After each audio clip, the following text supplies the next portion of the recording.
Hello well welcome to our YouTube channel. मेरा नाम हिमांग है एंड आज हम बात करेंगे ऑप्शन एंड ऑप्शन ग्रीक्स के बारे में।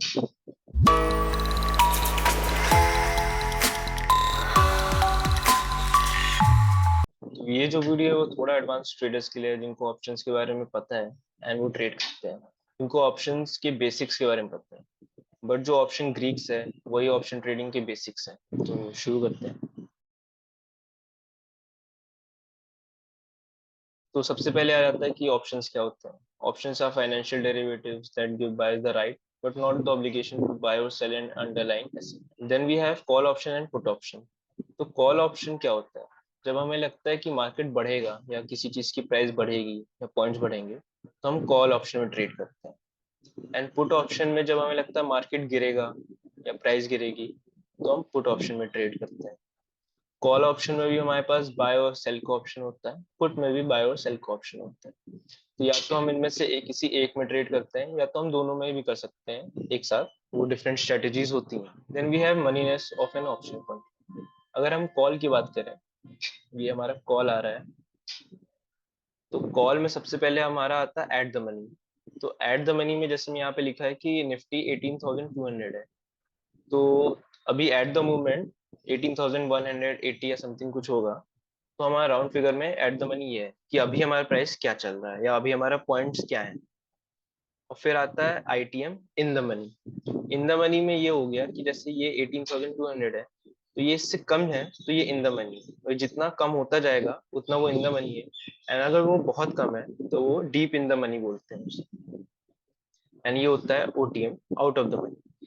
अब जैसे ये 18,400 है तो ये ज्यादा है इसलिए हमारा ये आउट ऑफ द मनी हो गया। ओटीएम मतलब out of the money. And ये कॉल में है।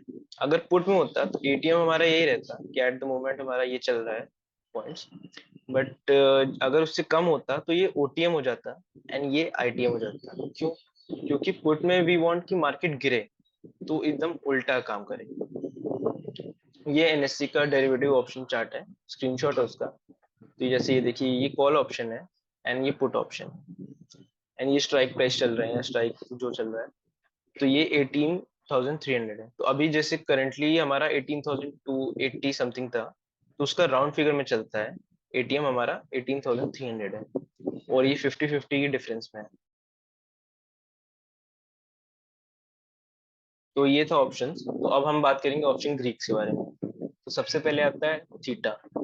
तो theta represent the rate of change between the option price and time और टाइम सेंसिटिविटी। तो आपने या तो थीटा सुना होगा या तो टाइम डीके पता होगा इसके बारे में। तो ये होता क्या है?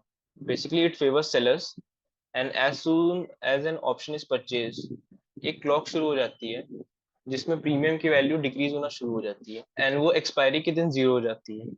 अब क्या समझे? एक्सपायरी जो है हमारी वो ऑप्शंस के लिए थर्सडे होती है। तो जो उसका फर्स्ट डे हुआ यानी कि फ्राइडे, उस दिन थीटा बहुत स्ट्रांग नहीं होता है, बट वो धीरे धीरे टाइम के साथ स्ट्रांग होने लगता है, और जैसे जैसे वो स्ट्रांग होता है हमारा प्रीमियम की वैल्यू गिरती रहती है एंड इवेंचुअली थर्सडे को जीरो हो जाती है। तो इससे हमें क्या पता चलता है? तो बेसिकली इससे हमें ये पता चलता है, जैसे आप एक एग्जांपल ले सकते हैं कि आपने कोई स्ट्रेटेजी लगाई कि कॉल में भी आपने लिया, पुट में भी लिया, एंड आप चाहते हो या तो मार्केट बढ़े या तो गिरे, दोनों में आपका फायदा ही है, बट स्टेबल नहीं रहनी चाहिए। अब स्टेबल क्यों नहीं रहनी चाहिए? क्योंकि स्टेबल में आपका लॉस होगा। लॉस कैसे होता है? लॉस होता है आपका थीटा की वजह से।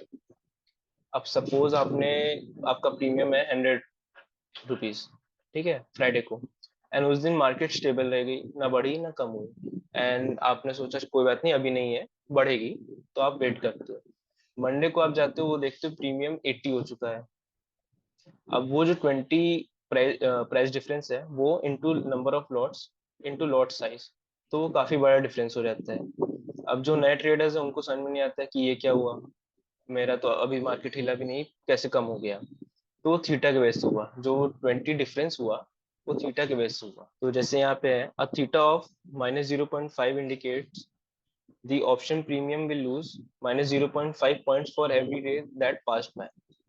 Example, if an option is trading at rupees 2.75 with a theta of -0.05, then it will trade at rupees 2.70 the following day. वही सिंपल बात होगी, जैसे थीटा 0 -0.05 है तो वो अगले दिन उससे उतना वो कम हो जाएगा, तो 2.70 हो गया। तो ऐसे वो कम होता रहता है, तो थीटा का बहुत वैल्यू है और आपको पता होना चाहिए। हाँ, देन वी हैव डेल्टा। तो delta represent the rate of change between an options price and a 1 rupee change in the underlying asset. तो इससे हमें क्या पता चला, तो जैसे आपका कोई ऑप्शन है, उसका प्राइस या पॉइंट चेंज हो रहा है, तो उसका प्रीमियम जो है वो किस हिसाब से बढ़ेगा या कम होगा, है ना। तो ये बहुत इंपॉर्टेंट है, तो ये हमें डेल्टा बताता है। एंड डेल्टा रेंज करता है हमारे 0 से 1 के बीच में। और जो एटीएम है, एट द मनी अभी बताया था, उस पे 0.5 होता है। एंड जितना वो आईटीएम जाएगा उतना 1 के पास जाएगा, एंड जितना वो डीप इन द मनी जाएगा उतना 1 के पास होगा। और ओटीएम में वो 0 के पास जाता रहता है। तो इससे हमें ये, जैसे हम एग्जांपल ले लें कि एटीएम पे निफ्टी इज 18,000, और फिर निफ्टी 18,100 हो गया कॉल पे। ये इंपॉर्टेंट है कि कॉल पे हुआ, तो प्रीमियम चेंज कितना हुआ। अब जो आपको लग रहा होगा ये इतना सब फॉर्मूला है, डेली यूज कर रहे हैं, ट्रेड कर रहे हैं, वो विद इन सेकंड्स बता देंगे कि कितना प्रीमियम चेंज होगा। तो वो हमारा कैसे पता चलता है, तो जो डेल्टा है तो एट द मनी पे 0.5 है, और चेंज इन पॉइंट्स जैसे यहाँ से यहाँ तो ये 100 हुआ, तो ये हमारा 50 रुपीज का प्रीमियम में चेंज आ जाएगा। तो ये हमें जान के कैसे क्या हेल्प करेगा, तो ये हम एक प्रैक्टिकल एग्जांपल से लेते हैं। तो दो हमारा केस है, ये कॉल पे ही है। तो जैसे the more we go in the money, the more premium we require, ये आपको पता होगा। And OTM requires less capital, तो ओटीएम में इसीलिए बेसिकली कहा जाता है जो बिगनर्स हैं या जो नए ट्रेडर्स हैं वो आते हैं, क्योंकि इसमें कैपिटल बहुत कम लगता है।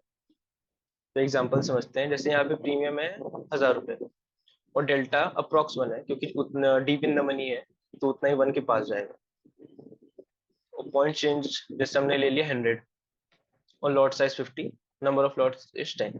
तो इन्वेस्टमेंट अमाउंट कितना हुआ, premium into lot size into number of lots, तो 5 लाख रुपए हो गया।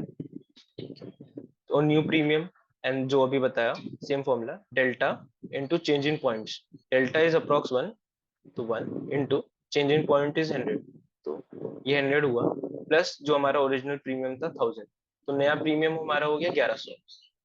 अब इसको परसेंटेज में देखेंगे, तो ये 100 अपॉन ये इज 10%। और इन्वेस्टमेंट अमाउंट पे अगर देखें तो ये 50,000 रुपीज का हमारा सीधा सीधा प्रॉफिट हो गया। ठीक है, अब ओटीएम पे आते हैं। तो इसमें जैसे प्रीमियम 10 रुपीज है, एंड डेल्टा इज अप्रॉक्स 0.1, जो उतना 0 के पास आ रहा है, 0 नहीं ले रहे हैं यहाँ पे। तो पॉइंट चेंज जैसे सेम 100 हुआ, lot size 50, number of lots हमारा 10 हो गया। तो investment amount premium into lot size into number of lots, तो ये 5,000। यहाँ देखिए 5 लाख था, यहाँ पे सिर्फ 5,000 है। तो ये डिफरेंस बहुत है, इसीलिए कहा जाता है कि OTM requires less capital, and ये बिगनर्स के लिए होता है। तो न्यू प्रीमियम हमारा क्या हुआ, same delta into point change, तो 0.1 इंटू 100 विच इज 10, प्लस जो हमारा ओरिजिनल प्रीमियम था, तो नया प्रीमियम हमारा 20 रुपीज बना। तो प्रॉफिट में अगर देखेंगे तो 100% बन रहा है, और ऐसे देखेंगे तो 5 है। तो आप सोचेंगे कि इसमें 5 लगाया और हमको 5 मिल गया, तो यही सही है। नहीं, बट ऐसा होता नहीं है, ये एक एग्जांपल के थ्रू मैं आपको डिफरेंस समझा रहा था। तो अब इसको हम चार्ट में समझते कैसे हैं। ये हमारा कीफ का प्लेटफॉर्म है, तो इसमें हम ऑप्शन स्ट्रेटेजी में गए, यहाँ पे जैसे क्रिएट स्ट्रेटेजी में गए। अब यहाँ पे ये है add position from option chain, इसमें गए। तो जैसे इसमें कॉल है, ये पुट है, ये स्ट्राइक चल रहा है, ये एलटीपी पे है, तो इसमें हम डेल्टा पे क्लिक करेंगे। अब देखिए जैसे कॉल पे ये इन द मनी है एकदम, तो 0.96, जैसे बताया था मैंने कि 1 के उतना पास जाएगा, तो इसलिए 0.96 है। यहाँ पे आप देख सकते हैं कि स्पॉट प्राइस जो है वो 43,850 है, तो इसलिए एटीएम हमारा 43,900 बन रहा है। तो इसीलिए ये 0.52 है, एग्जैक्टली 0.5 नहीं है, क्योंकि राउंड में चलता है। जी, तो इससे आपको ये समझ में आ गया होगा डेल्टा देखते कैसे है। Then we have gamma. So gamma represent the rate of change between an options delta and the underlying asset. तो उसका क्या है, जैसे आपको डेल्टा समझ में आया कि सपोज एटीएम पे ये है 18,000, तो डेल्टा इसका हो गया 0.5। एंड जितना ओटीएम जा रहे हैं, यानी कि इससे ज्यादा बाहर जा रहे हैं, 18,000 है, इस पे डेल्टा 0.4, जरूरी नहीं कि इसी रेट से कम ज्यादा हो, एग्जांपल में 0.4 लिया है, बट ये मान लीजिए बढ़ गया, पॉइंट चेंज हो गया, अब करेंटली 18,100 है, तो डेल्टा चेंज होगा क्योंकि एटीएम पे 0.5 ही होता है। तो ये जो चेंज हुआ 0.4 से 0.5, इस चेंज को हम गामा बोलते हैं। तो डेल्टा हमारा जो है वो डिपेंड्स ऑन प्राइस, कि पॉइंट कितना चेंज हुआ है उस हिसाब से, एंड जो गामा है इट डिपेंड्स ऑन डेल्टा। हाँ, then we have Vega. So Vega represents the rate of change between an options value and the underlying assets implied volatility. तो इससे मतलब क्या हुआ, जैसे हमारा मार्केट नॉर्मल स्टॉक मार्केट है या कोई भी मार्केट है, वी नो कि सुबह सुबह जो ओपनिंग होती है उस समय बहुत वॉलेटाइल होता है, क्लोजिंग जैसे 2 बजे के बाद से 3:30 तक बहुत वॉलेटाइल होता है, इस समय आपका कुछ भी हो सकता है, प्राइस कितना भी इधर उधर हो सकता है। सिमिलरली जैसे आपका कोई डिस्टर्बेंस हो गया, इलेक्शन हो गया है, बजट आ गया, या किसी बड़ी कंपनी ने कोई ऐसा डिसीजन लिया जिससे मार्केट पे बहुत इफेक्ट आ रहा है, तो वो हमारा पूरा मार्केट डिस्टर्ब कर सकती है, डिस्टर्ब कर सकती है, तो मार्केट की वॉलेटिलिटी बढ़ सकती है। तो अगर हमारा आईवी जो कि इम्प्लाइड वॉलेटिलिटी है इज अराउंड 9 से 12, तो ये नॉर्मल है, but if it is around 20 plus है तो मार्केट इज वेरी वॉलेटाइल। ठीक है, एंड ये हमारा बायर्स को फेवर करता है। तो बायर्स को फेवर कैसे करेगी, जैसे लिखा है कि in this condition the seller they tend to increase the premium. तो जैसे कोई मार्केट वॉलेटाइल हो गया तो मतलब उस मार्केट का रिस्क बढ़ गया। अब अगर रिस्क बढ़ गया लेकिन सेलर्स तब भी सेल कर रहे हैं, काम कर रहे हैं अपना, तो they tend to increase the premium, वो अपना प्रीमियम बढ़ाना चाहेंगे क्योंकि उनको उतना फिर रिस्क रिवॉर्ड चाहिए। तो ये बायर्स को ऐसे फेवर करती है कि सेम चीज जो लोग पहले खरीद चुके हैं वो तो बिक चुका है, वो बिक चुका है, वो लोग सस्ते में ले चुके हैं, बट जो अभी आने वाला है जिससे कहते हैं ना कि अब जो माल आ रहा है वो महंगा आ रहा है, एंड जो बायर्स पहले ही उसको सस्ते में ले चुके हैं उनका फायदा है कि सेम माल आपको जो अभी महंगे में बिक रहा है वो आपको सस्ते में मिला। तो ऐसे ही हमारा बायर्स को फेवर होता है, and basically those who bought before the premium increase are in benefit. तो हमारा ये वेगा भी कंप्लीट हो गया, ये हमारे 4 ऑप्शन ग्रीक्स थे, ये और भी होते हैं बट ये मेन 4 हमारे ऑप्शन ग्रीक्स थे जो इन्होंने जिनके बारे में आज हमने डिस्कस किया, एंड ये बहुत ऑप्शन के बेसिक्स हैं, इनको आपको आना चाहिए आप अगर रेट कर रहे हैं इसमें, एंड होप कि आपको कुछ समझ में आया हो। तो do share this video and subscribe कीजिएगा and like this video. Thank you.